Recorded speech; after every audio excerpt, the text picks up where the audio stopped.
Hello everyone. Today I have come up with the problems of thermodynamics chapter, and I'm damn sure if you have watched the entire video lectures of the chapter thermodynamics, you can easily solve these kind of questions. This will be our first set of problems which I'm going to solve in the today's lecture. Let's get started with the first question which I have already written on the board. And what is that? Which of the following is correct for the following exothermic reaction carried out at constant pressure and temperature? तो सबसे पहले आपको एक reaction दी गई है. Reaction आपके पास दी गई है carbon monoxide gas plus 3 times H2 gas. It gives CH4 gas plus H2O gas. ठीक है. और ये जो रिएक्शन आपके पास है ये कहां पे हो रही है? This is happening at constant pressure and temperature. ठीक है. हमें बताना है इन चार ऑप्शंस में से कौन सा ऑप्शन करेक्ट है. ठीक है. This is basically more than one correct option question. ठीक है. इस क्वेश्चन में आपको एक से ज्यादा आंसर्स यहां पे मिलेंगे. ठीक. तो सबसे पहली चीज देखिए, रिएक्शन आपकी कांस्टेंट प्रेशर एंड टेम्परेचर पे हो रही है. सबसे पहले हम चेक करेंगे इस रिएक्शन में डेल्टा H और डेल्टा U के बीच में रिलेशन क्या है. ठीक है. ऑलरेडी हमने एक रिलेशन पढ़ ली है. We know delta H is equal to delta U plus delta NgRT. I hope you all remember this equation. ठीक है. अब सबसे पहली चीज जो मेरे पास ये केमिकल रिएक्शन यहां पे दी गई है, इस केमिकल रिएक्शन के लिए मैं यहां पे डेल्टा Ng की वैल्यू कैलकुलेट करूंगा. ठीक है. और डेल्टा Ng इस रिएक्शन के लिए क्या होगा जरा देखिए आप. सबसे पहली चीज हमें डेल्टा Ng कैलकुलेट करने के लिए रिएक्शन में वो वाले कंपोनेंट्स लेने होते हैं जो गैसियस फेज में होंगे. ठीक है. देखिए आप, ये कार्बन मोनोऑक्साइड भी गैसियस फेज में है, ये हाइड्रोजन भी आपका यहाँ पे गैसियस फेज में है, this CH4 is also in gaseous phase and this water is also in gaseous phase. ठीक है. What is the delta Ng? Delta Ng is nothing. It is the total number of moles of gaseous products minus total number of moles of gaseous reactants, which we have already discussed in the lectures. ठीक है. तो यहाँ पे delta Ng की value किसके बराबर होगी? देखिए यहाँ पे स्टोइचियोमेट्रिक कोएफिशिएंट 1, यहाँ पे स्टोइचियोमेट्रिक कोएफिशिएंट 1, 1 plus 1 कितना हो गया? 1 plus 1 हो गया 2 माइनस. अब रिएक्टेंट साइड चलते हैं. देखिए रिएक्टेंट साइड यहाँ पे कितना है? 1, यहाँ पे कोएफिशिएंट कितना है? 3. 3 plus 1 कितना हो गया? 4. तो 2 minus 4 which comes to be equal to minus 2 is the value of delta Ng for the given reaction. ठीक है. देखिए आपके पास डेल्टा Ng आ गया. हमें चेक क्या करना है? हमें डेल्टा H और डेल्टा U में रिलेशन चाहिए. ठीक है. ऑलरेडी मेरे पास फॉर्मूला है delta H is equal to delta U plus delta Ng की वैल्यू आपके पास आ गई. How much is that? That is equal to -2 multiplied by R multiplied by T. ठीक है. अब इसके बाद देखिए आप, delta H will be equal to delta U minus twice RT.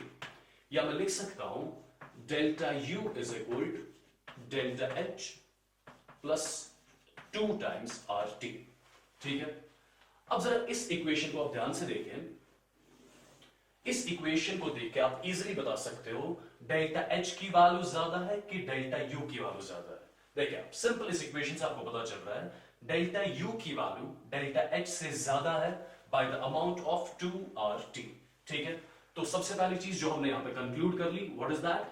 Delta U is greater than delta H. जरा आप check करें, ये कोई ऑप्शन आपको दिया है क्वेश्चन में? नहीं. आपको क्वेश्चन में क्या दिया गया है? Delta U is equal delta H, which is not possible because आपने देख लिया डेल्टा U की value is greater than delta H. ठीक है. Let's move to the second option. Delta H is greater than delta U, not possible because इसका opposite हमने देख लिया. Delta U is greater than delta H, not delta H is greater than delta U. ठीक है. चलिए अब तीसरे option पे चलते हैं, वर्क की वैल्यू. देखिए this W denotes work. ठीक है. अब सबसे पहली चीज, ये जो रिएक्शन हो रही है ये कहां पे हो रही है? कांस्टेंट प्रेशर और टेम्परेचर पे हो रही है. एंड वी नो, अगर आप आइडियल गैस इक्वेशन आपको याद होगी, PV किसके बराबर होती है? PV is equal to nRT. Right. अब देखिए, अगर मैं यही इक्वेशन लिखूं at constant pressure and temperature, can I say at constant pressure and temperature volume is directly proportional to number of moles? Definitely I can say that. ठीक है. मतलब अगर नंबर ऑफ मोल्स की वैल्यू ज्यादा होगी, volume ज्यादा होगा. Number of moles की वैल्यू कम होगी तो वॉल्यूम कम होगा। ठीक है, देखिए ध्यान से, अगर मैं रिएक्टेंट साइड बात करूं, देखिए ये reaction first of all constant pressure और टेम्परेचर पे हो रही है। ठीक है, सर देखिए रिएक्टेंट साइड आपके पास कितने टोटल मोल्स है, देखिए इसका 1 मोल आपके पास है और इसके कितने मोल्स हैं, 3 मोल्स, सो 3 + 1 कितना हो गया आपके पास, रिएक्टेंट साइड 4 मोल्स है टोटल। ठीक है, और प्रोडक्ट साइड देखिए कितने मोल्स आपके पास है, 1 + 1 कितना हो गया, 2। दैट मींस जब ये रिएक्शन प्रोसीड हो रही है, क्या नंबर ऑफ मोल्स, क्या टोटल नंबर ऑफ मोल्स बढ़ रहे हैं कि कम हो रहे हैं, टोटल नंबर ऑफ मोल्स कम हो रहे हैं। पहले आपके पास रिएक्टेंट साइड 4 मोल्स थे, प्रोडक्ट साइड 2 मोल्स है। ठीक है, दैट मींस जब ये रिएक्शन हो रही है टोटल मोल्स कम हो रहे हैं। अगर टोटल मोल्स कम हो रहे हैं, अगर मोल्स कम हो रहे हैं, दैट मींस वॉल्यूम भी कम हो रहा होगा, because volume is directly proportional to number of moles. ठीक है, नंबर ऑफ मोल्स रिएक्शन होने से टोटल नंबर ऑफ मोल्स कम हो रहे हैं, तो वॉल्यूम भी क्या हो रहा होगा, वॉल्यूम कम हो रहा होगा। वॉल्यूम कम होने को क्या बोलते हैं, जो वी कॉल दैट एक्सपेंशन और कंप्रेशन। वॉल्यूम कम होने को हम कंप्रेशन बोलते हैं।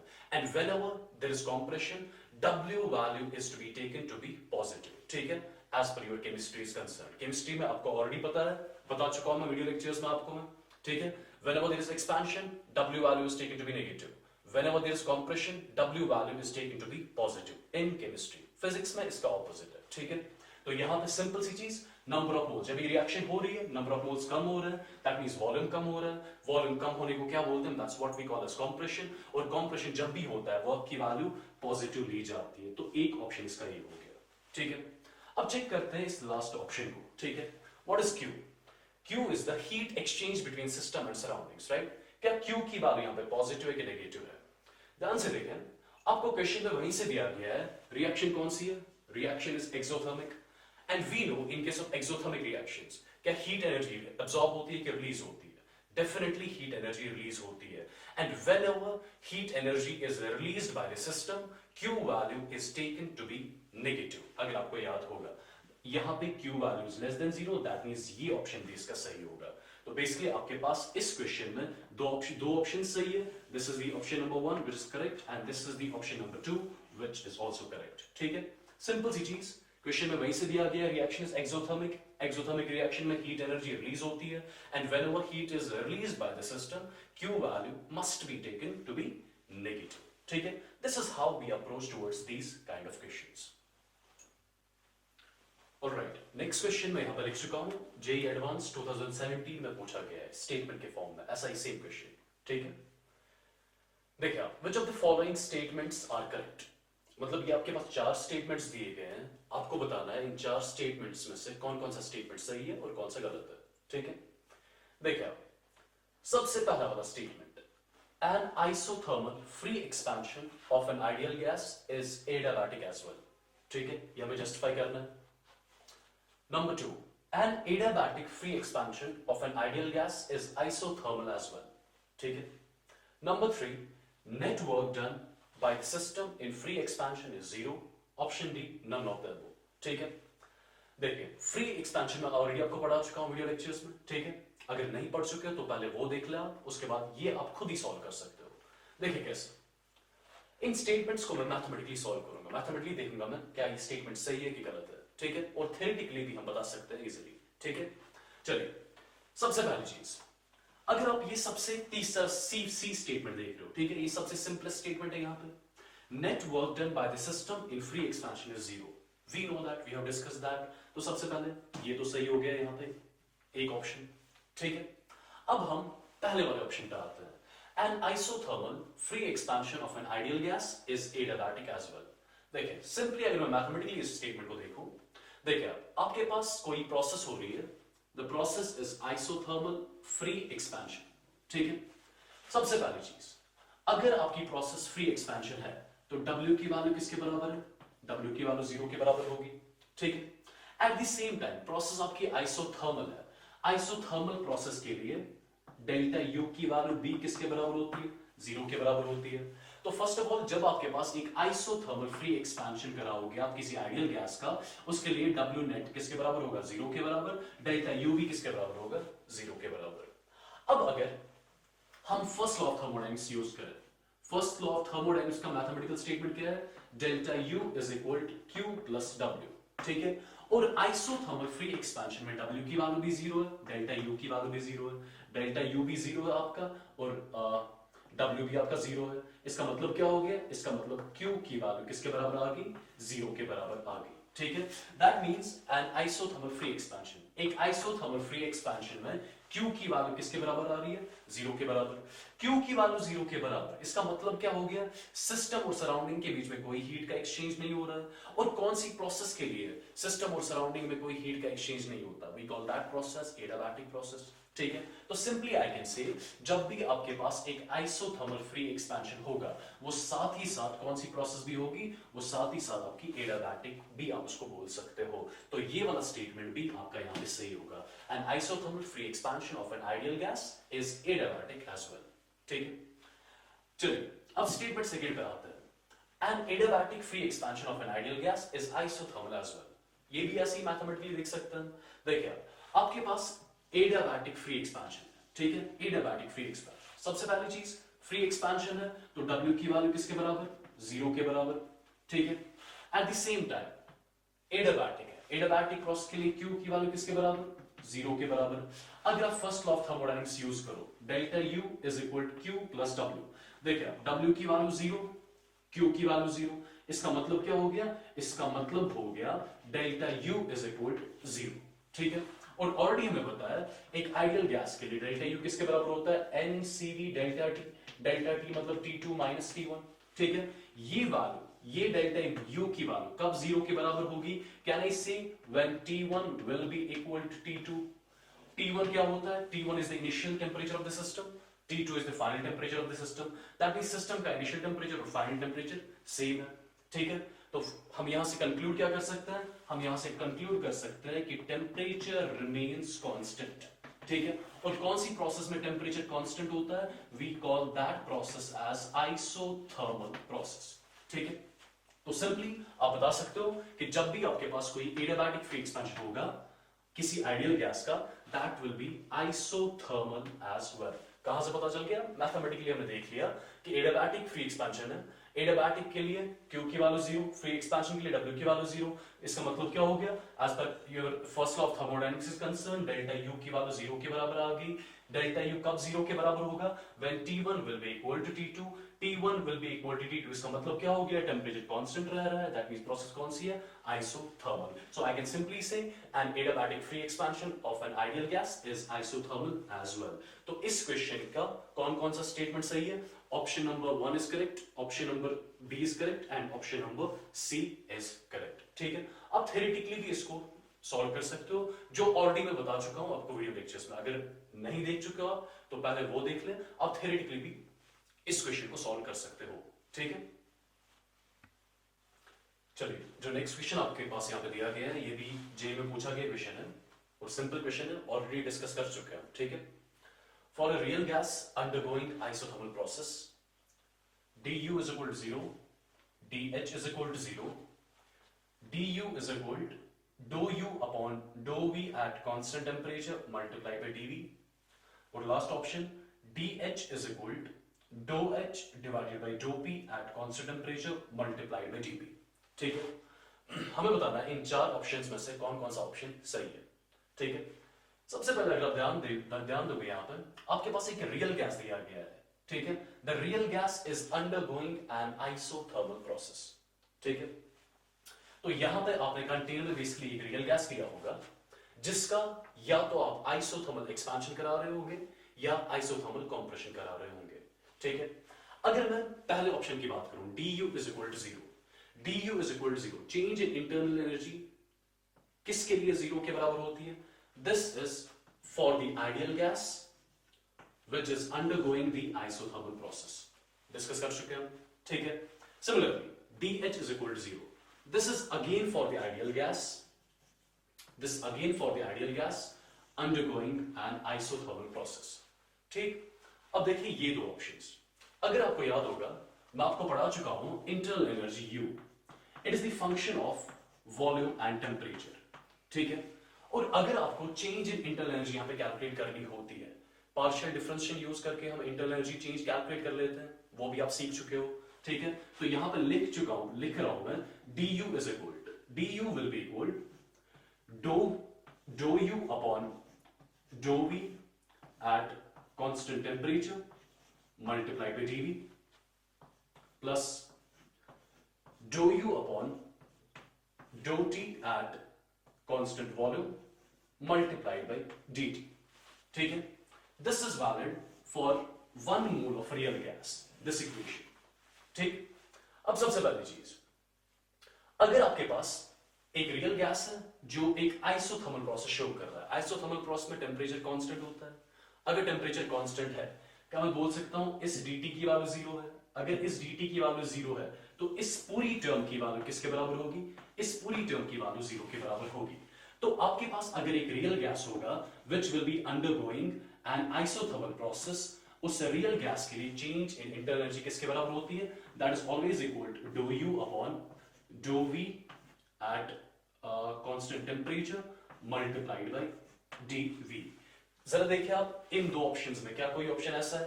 डेफिनेटली आपके पास ये एक ऑप्शन है. ठीक है, तो ये इसका सही ऑप्शन हो गया. ठीक है, this is valid for what? This is valid for the real gas. ठीक है, आइडियल गैस के लिए वी नो du भी 0 के बराबर होता है और dh भी 0 के बराबर होता है जब एक ideal gas isothermal process show कर रहा होगा. ठीक, अब चलिए लास्ट ऑप्शन की तरफ देखते हैं.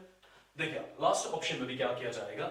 लास्ट ऑप्शन में चेक कर रहा है हमें एक real gas which is undergoing N isothermal process, उसके लिए चेंज इन एंथैल्पी जो होती है वो किसके बराबर होती है? ये भी डिस्कस कर चुके हैं अगर आपको याद होगा. देखिए मैं आपको बता चुका हूं enthalpy is the function of pressure and temperature. ठीक है, enthalpy is the function of pressure and temperature. ठीक, अब सबसे पहली चीज, अगर मुझे यहां पे चेंज इन एंथैल्पी कैलकुलेट करनी होगी, कैसे किया जाएगा? ऑलरेडी बता चुका हूं मैं आपको किसके बराबर होता है.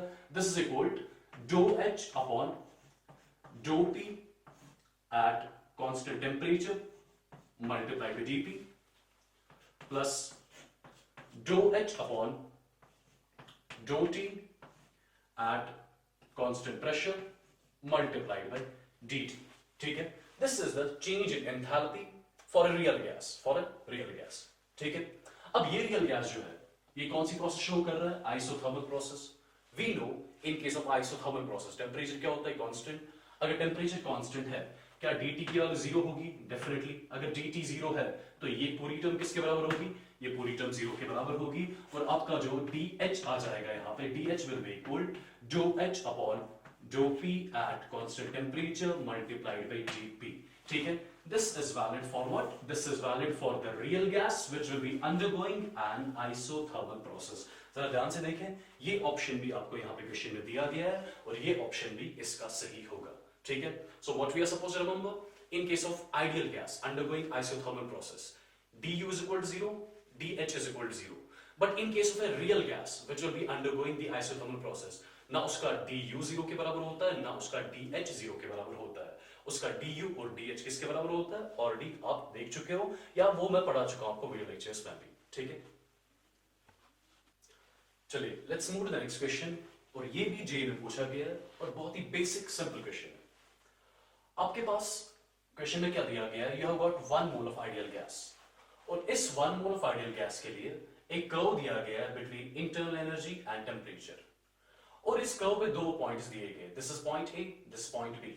आपको बताना है CV की वैल्यू A पे ज्यादा है कि B पे ज्यादा है. CV is what? CV is nothing, it is just molar heat capacity at constant volume. ठीक है, देखिए सिंपल सा concept. We know in case of an ideal gas, एक आइडियल गैस के लिए du जो होता है, एक आइडियल गैस के लिए du is equal to NCV dt. This is what we have discussed in the lectures, right? Now, अगर मैं इसी इक्वेशन को लिखूं for 1 mole of ideal gas, for 1 mole of ideal gas इस n की value किसके बराबर हो जाएगी? n की वैल्यू 1 के बराबर हो जाएगी. I can say du is equal to CV dt. Simple. ठीक है, क्या यहां से मैं CV को एलिमिनेट कर सकता हूं? CV will be equal to du divided by dt. ठीक है, अब जरा ध्यान से देखें इस du by dt का मतलब क्या है? देखिए ये आपका internal energy versus temperature curve है. कैन आई से this du divided by dt, this is the slope of u versus t curve. Definitely du by dt आपका slope of u versus t curve है. तो कहना ही से जहां पे इस स्लोप आई मीन यहां पे स्लोप की वैल्यू ज्यादा होगी, वहां पे सीवी की वैल्यू ज्यादा होगी, जहां पे स्लोप की वैल्यू कम होगी यहां पे, वहां पे सीवी की वैल्यू कम होगी। सिंपल सा कॉन्सेप्ट। अब देखिए हमें चेक करना है ए पे ज्यादा स्लोप है कि बी पे ज्यादा स्लोप है। जहां का स्लोप ज्यादा होगा वहां का सीवी वैल्यू सिंपली ज्यादा होगा। ऑलरेडी डिस्कस कर चुके हैं, ठीक है। अब देखिए सिंपल सी चीज, इस लाइन को आप एक्सटेंड करें, ठीक है।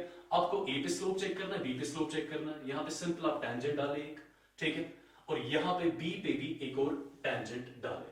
आप मुझे इजीली बता सकते हो क्या ए का स्लोप ज्यादा है कि बी का स्लोप ज्यादा है? Definitely slope at A is greater than slope at B. और जहां का स्लोप ज्यादा होगा internal energy versus temperature curve में, वहां का सीवी वैल्यू भी ज्यादा होगा। तो I can simply say CV at A will be greater than CV at B. देखिए आप चारों में से कौन सा ऑप्शन सही है? The correct option will be number 1, CV at A is greater than CV at B। चलिए आपके पास नेक्स्ट क्वेश्चन यहां पर दिया गया है, ये भी जेईई में पूछा गया क्वेश्चन है, ठीक है, बट इसमें थोड़ी बहुत कैलकुलेशन प्रोसेस है, ठीक। देखिए calculate the work done by the system in a single stage adiabatic expansion of 2 moles of ideal gas, of 2 moles of ideal gas। और इस आइडियल गैस का गामा का वैल्यू दिया गया 4/3 from 10 atm to 1 atm at 300 Kelvin, ठीक है। और ये चार ऑप्शंस आपको दिए गए हैं, ठीक। तो basically what are we suppose calculate? We are suppose calculate the work done in this process. इस प्रोसेस में वर्क कितनी हो रही होगी? सबसे पहली चीज जो आपको क्वेश्चन की लैंग्वेज समझ आ जानी चाहिए, ठीक है। What is that? See question में दिया गया है this is the single stage expansion.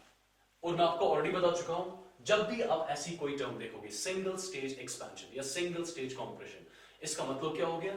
इसका मतलब हो गया द प्रोसेस इज इरिवर्सिबल, ठीक है। ऑलरेडी हम पढ़ चुके हैं ये चीजें, ठीक है। प्रोसेस इज इरिवर्सिबल, ठीक है। So this is basically the irreversible adiabatic expansion. This is basically the irreversible adiabatic expansion, ठीक है। और आपको आइडिया कहां से मिल गया the process irreversible? Because question में वही से दिया गया, this is the single stage expansion, ठीक। अब देखिए सबसे पहली चीज यहां पे एक्सपेंशन हो रहा है, ठीक है। एक्सपेंशन आप 2 moles of an ideal gas का कर रहे हो, ठीक है, from the pressure of 2 atm to 1 atm। देखिए ध्यान से देखिए, आपने फॉर एग्जांपल यहां पे एक कंटेनर लिया हुआ है और इस कंटेनर में आपने एक गैस रखी हुई है। Let's say this is the piston of the container. और इस कंटेनर में फॉर एग्जांपल आपने कोई गैस रखी हुई है जिसके कितने मोल्स लिए हुए हैं आपने? जिसके आपने 2 moles लिए हुए हैं, ठीक है। इनिशियली इस गैस का प्रेशर किसके बराबर है? जो मैं रिप्रेजेंट कर रहा हूं P1 से, उसकी वैल्यू क्वेश्चन में दी गई है, दैट्स इक्वल टू 10 atm, ठीक। तो आप इजीली मुझे बता सकते हो इस पिस्टन पे फर्स्ट ऑफ ऑल कितने प्रेशर अभी लग रहे होंगे? इस पिस्टन पे 2 प्रेशर लग रहे होंगे। कौन कौन सा? एक हो गया बाहर वाला ये एक्सटर्नल प्रेशर P एक्सटर्नल, ठीक है, और आ गया ये अंदर वाला pressure of the gas P gas, ठीक है। इस पिस्टन पे 2 प्रेशर अभी लग रहे होंगे, ठीक। अब फर्स्ट ऑफ ऑल क्या हो रहा है यहां पे एक्सपेंशन हो रहा है। एक्सपेंशन कब तक हो रहा है? जब तक गैस का प्रेशर 10 atm से 1 atm तक नहीं पहुंचता तब तक एक्सपेंशन होगा, ठीक है। देखिए अब first of all let's say piston move कर रहा है, पिस्टन बाहर जा रहा है, पिस्टन बाहर जा रहा है मतलब वॉल्यूम बढ़ रहा है, गैस का वॉल्यूम बढ़ रहा है मतलब गैस का प्रेशर कम हो रहा है, गैस का प्रेशर कम हो रहा है। और एक टाइम पे ये पिस्टन मूव करना बंद कर रहा है। इसका मतलब क्या हो गया? जब ये पिस्टन यहां पहुंचा होगा, लेट्स से पिस्टन जब यहां पे पहुंच गया, अब इसके बाद पिस्टन मूव नहीं करेगा। इसका मतलब क्या हो गया? इसका मतलब हो गया at this point when the piston is at, for example, point B, let's say this point A, this is point B, when the piston is at point B, I will say P external will be equal to P gas, ठीक है। अब first of all जब piston आपका यहां पे था point A पे, उस टाइम पे गैस का प्रेशर कितना था? 10 atm। जब पिस्टन आपका पॉइंट बी पे पहुंच गया और पिस्टन ने मूव करना बंद किया, अब इस टाइम पे गैस का प्रेशर कितना है? गैस का प्रेशर यहाँ पे P2 है, वो क्वेश्चन में दिया गया है, 1 atm के बराबर है। तो यहां से मैं कंक्लूड क्या कर सकता हूं? यहां से मैं कंक्लूड कर सकता हूं एक्सटर्नल प्रेशर जो होगा वो किसके बराबर होगा? That will be equal to 1 atm। तो सबसे पहली चीज जो हमने यहाँ पे कंक्लूड कर ली, that is your external pressure right here is 1 atm, ठीक है। सबसे पहला पॉइंट जो हमने यहाँ पे देख लिया, ठीक है। अब इसके बाद देखिए, चलिए ये पार्ट में इरेज कर रहा हूं यहाँ पे।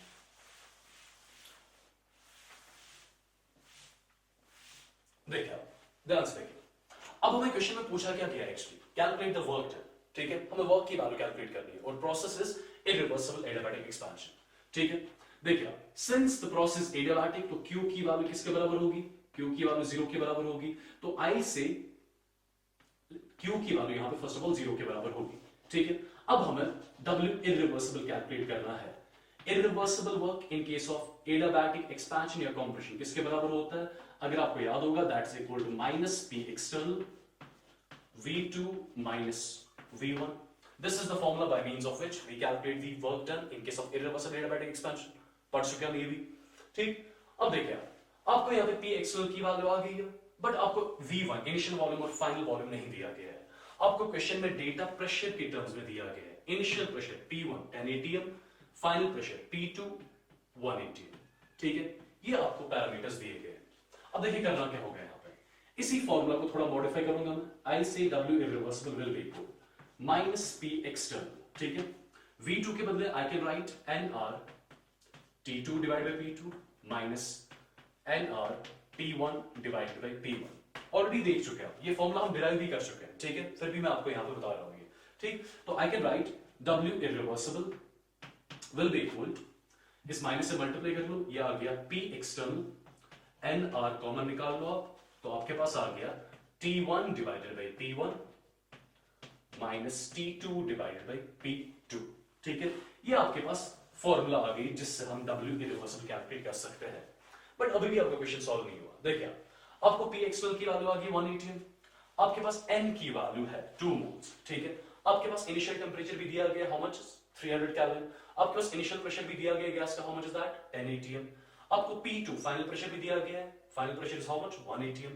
बट ये T2 फाइनल टेंपरेचर सिस्टम का नहीं दिया गया है, तो सबसे पहले मुझे यहाँ पे T2 कैलकुलेट करना होगा। और अगर मेरे पास T2 आ गया, T2 आने के बाद T2 की वैल्यू यहाँ पे पुट करेंगे और इस इक्वेशन को सॉल्व करके आपके पास W इरिवर्सिबल यहाँ पे आ जाएगा। ठीक है, अब यहाँ पे मेन पॉइंट है ये T2 final temperature of the system कैसे यहाँ पे कैलकुलेट किया जाएगा, वो देखिए आप। चलिए आप ये पार्ट पे क्वेश्चन का रेज कर लो और मैं कुछ पैरामीटर्स यहाँ पे लिख रहा हूँ साथ में। देखिए P एक्सटर्नल की वैल्यू हमारे पास आ चुकी है, हाउ मच इज दैट, वो हमारे पास 1 atm आ गया। ठीक है, N की value number of moles question में दिए गए 2 मोल्स। ठीक है, T1 की वैल्यू भी आपको क्वेश्चन में दी गई है 300 केल्विन। ठीक है, इनिशियल प्रेशर आपको दिया गया है 10 atm, फाइनल प्रेशर आपको दिया गया है 1 atm।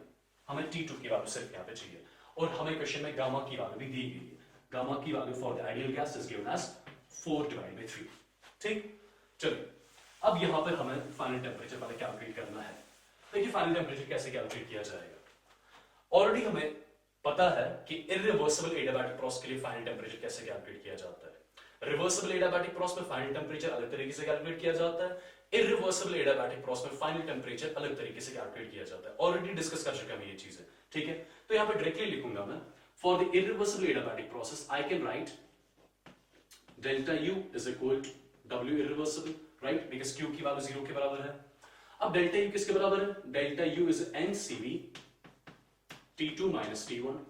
सिंस मुझे ये सब करने की जरूरत नहीं है यहाँ पे बेसिकली, बट फिर भी अगर आपको फॉर्मूला याद नहीं है तो आप ये याद रख सकते हो कि ऐसे फॉर्मूला ड्राइव करी जाती है। Will be equal W irreversible will be equal to minus P external V2 minus V1, right. अब देखिए मैं लिख सकता हूं N, CV के बदले लिख सकता हूं R divide by gamma minus 1। ठीक है, ये आ गया T2, ये आ गया आपका T1, this is equal to minus P external multiplied V2। V2 किसके बराबर लिया जाएगा? I write NR T2 divided by P2 minus NR T1 divided by P1।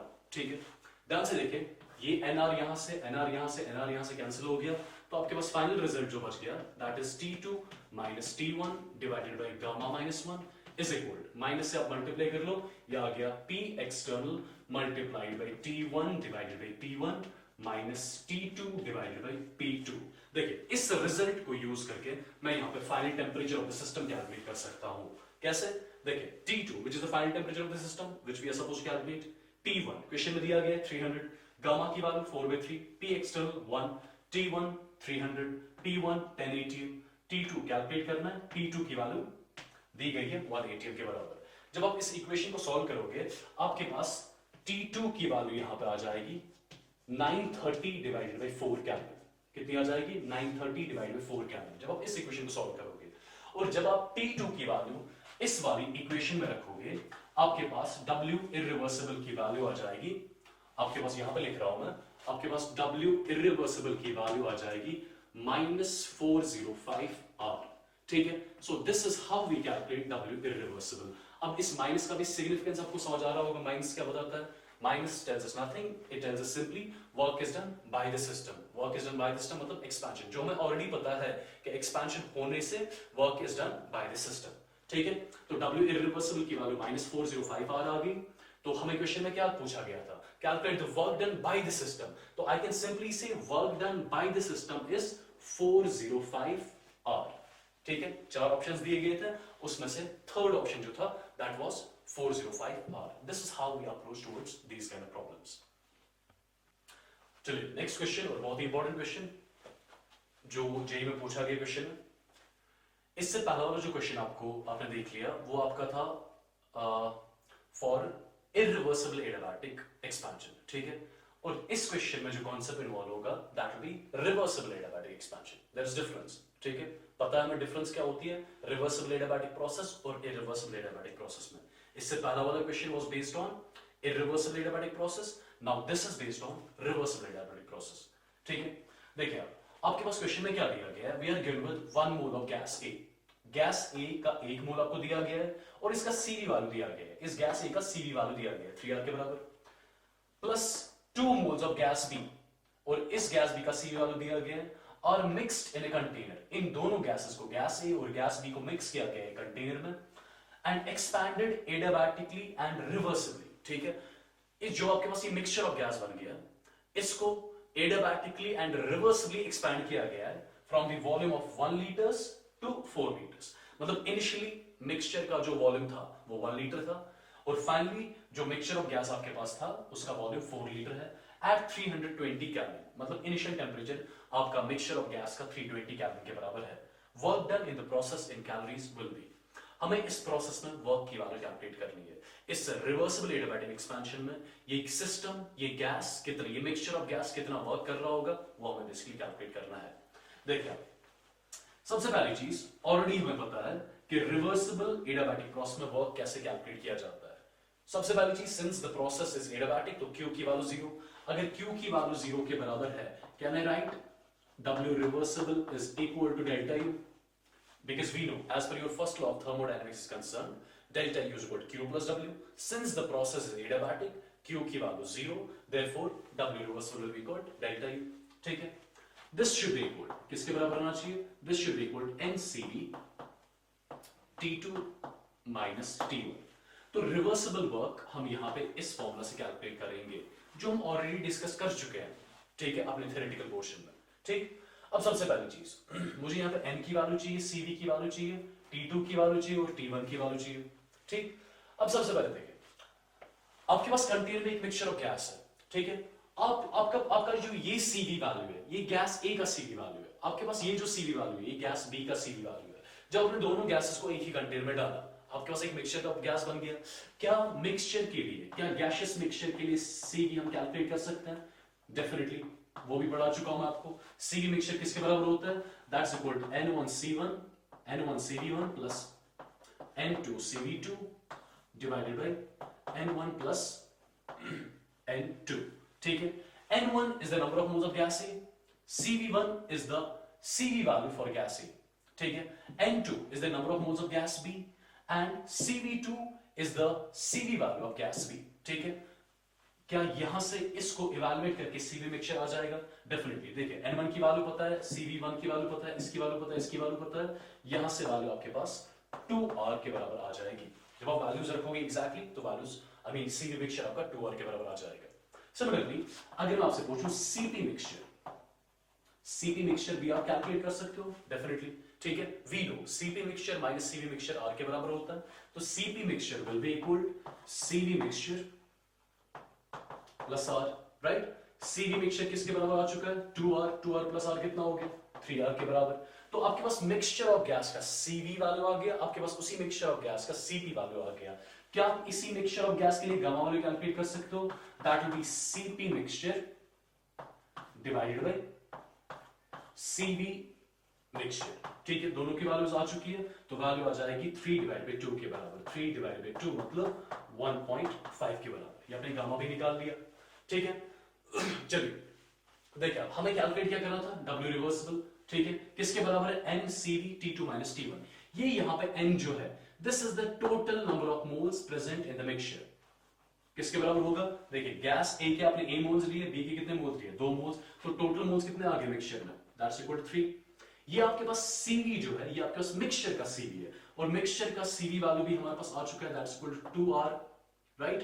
अब T2 - T1, T1 is the initial temperature of the system, जिसकी value दी गई question में 320 के बराबर।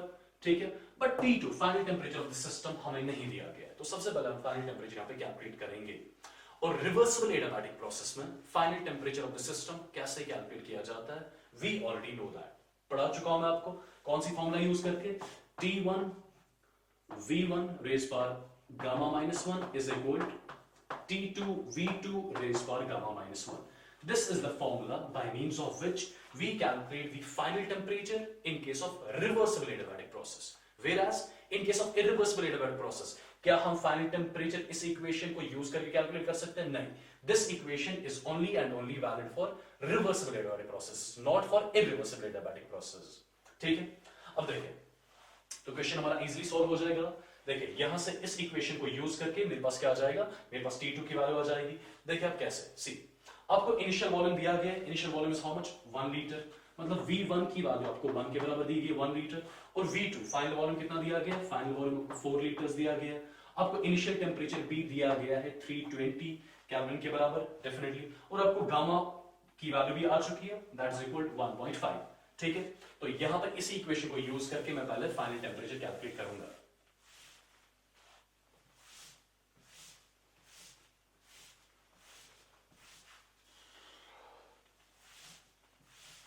देखिए